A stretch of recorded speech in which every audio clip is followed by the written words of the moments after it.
Shalom, shalom, queridos, bom dia, domingão. E a gente tá como? Aqui, gerando para o Senhor, né? Gerando uma nação transformada, gerando restauração, gerando vida, gerando fé, credibilidade e conserto. E hoje a palavra vai apertar um pouquinho no sentido de trazer correção, e mostrar o quanto que a nossa posição é extremamente importante. E antes de começar a falar, porque senão já me empolgo e saio falando, eu quero ler com vocês Salmo, capítulo 51, versículos 1 e 2. Aqui, o salmista Davi declara algo bem interessante, que diz assim: Tem misericórdia de mim, ó Deus, segundo a tua benignidade. Apaga as minhas transgressões, segundo a multidão da tua misericórdia. Lava-me completamente da minha iniquidade e purifica-me do meu pecado. Queridos, geralmente, né, a gente vê no contexto igreja essas três palavras, pecado, iniquidade e transgressão, sendo tratado da mesma forma. Porém, a Bíblia não diz isso. Inclusive, quando você vai para o original da palavra, você vê que realmente são três palavras totalmente distintas, com formas de atuação distinta e é lógico, consequências distintas também. Inclusive, Davi, ele dá uma deixazinha legal aqui, né?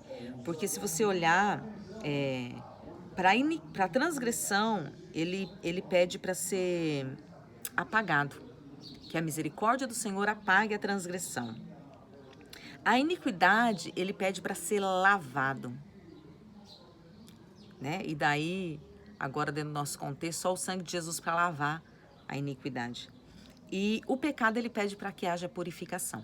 Então, são palavras diferentes, com direções diferentes, com consequências diferentes e com formas de atuação de Deus para conosco diferente. Vamos lá, o que é o pecado? Pecado no original é ratá, que significa culpa. Que de uma forma bem grotesca, né, a gente trata, e você já viu vários vídeos falando sobre isso, pastores, na sua igreja, eu tenho certeza de já ouviu falando sobre isso, que é o errar o alvo. Então, o pecado eu tenho culpa, eu fiz isso aqui. Mas não é algo, esse cotidiano, sabe, o bem que eu quero fazer eu não faço, mas o mal que eu não quero eu acabo fazendo.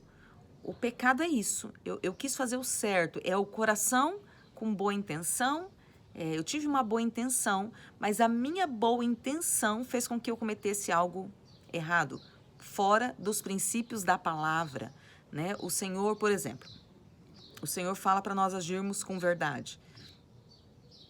E muitas vezes, para resolver uma situação, a intenção é boa, né, para que algo seja resolvido, mas a gente acaba distorcendo a verdade, ou contando meia verdade, ou dando um jeitinho, e isso é pecado, né?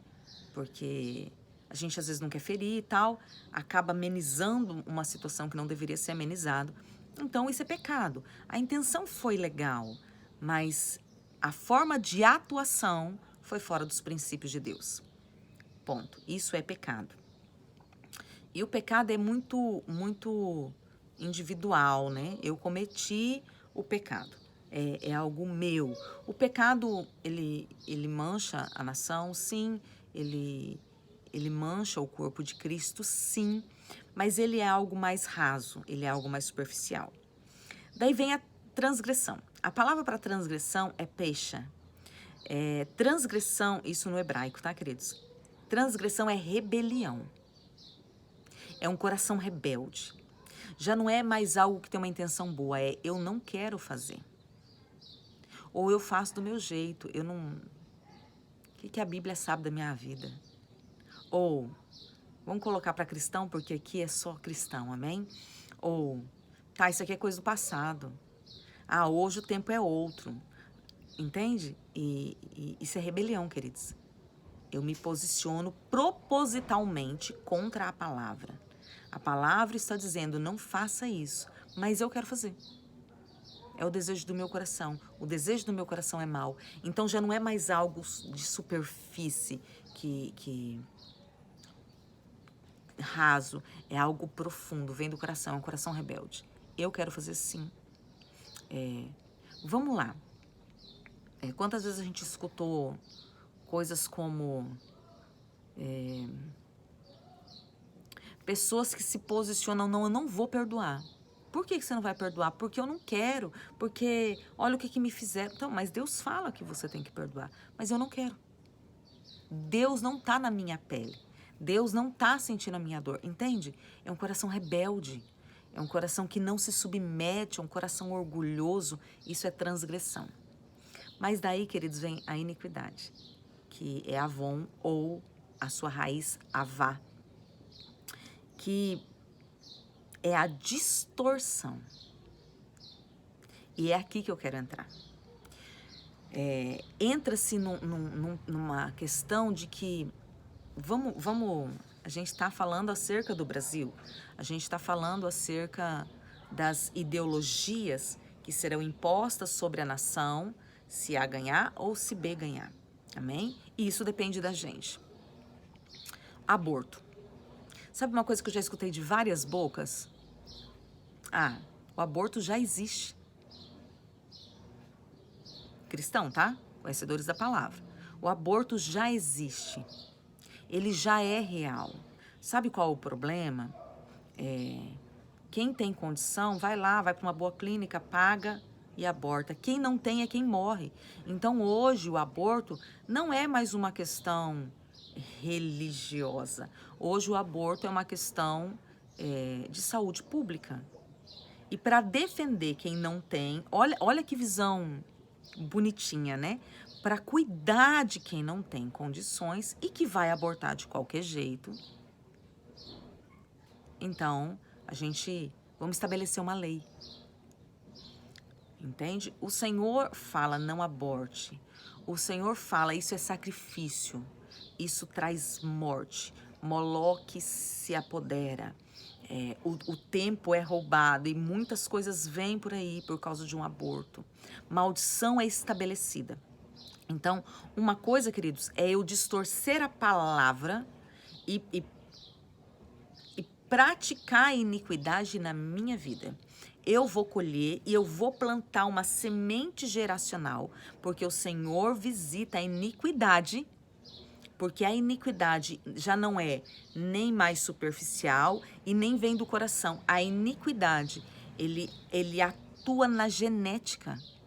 E o Senhor visita a iniquidade. Então eu vou ferir toda uma geração, porque aquela iniquidade passa a fazer parte da minha identidade, da minha genética espiritual, e eu vou passar isso para os meus filhos, para os meus netos, até a terceira e quarta geração, se ninguém se posicionar para quebrar isso. Mas quando eu faço isso de uma forma minha, eu estou trazendo frutos terríveis na minha família, na minha geração. Mas se eu estabelecer isso como lei, toda a nação passa a estar debaixo da iniquidade. Você consegue entender isso? Toda a nação viverá debaixo de maldição por 3 ou 4 gerações. Queridos, não é tempo. Eu estou falando de uma questão do aborto.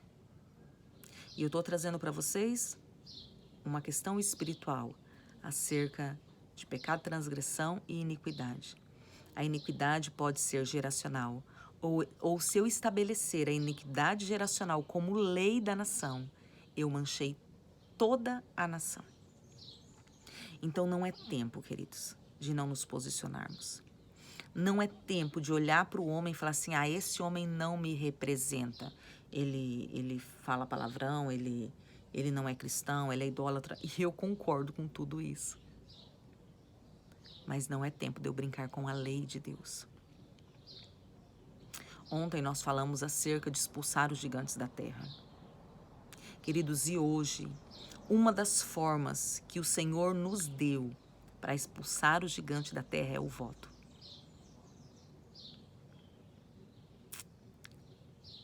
Eu não posso pegar o pecado de uma pessoa, a transgressão de uma pessoa, a iniquidade de uma pessoa e colocar ela sobre mim e sobre a nação. E a sua falta de posicionamento, tanto no voto, como no voto errado, como no se calar e falar assim, eu não me meto nisso, eu não vou falar, você pode estar sendo um canal de colocar toda a nação brasileira debaixo da iniquidade, debaixo de um pecado, aonde o Senhor visita. Queridos, eu vejo muitos crentes tendo medo de Satanás. Satanás foi vencido na cruz.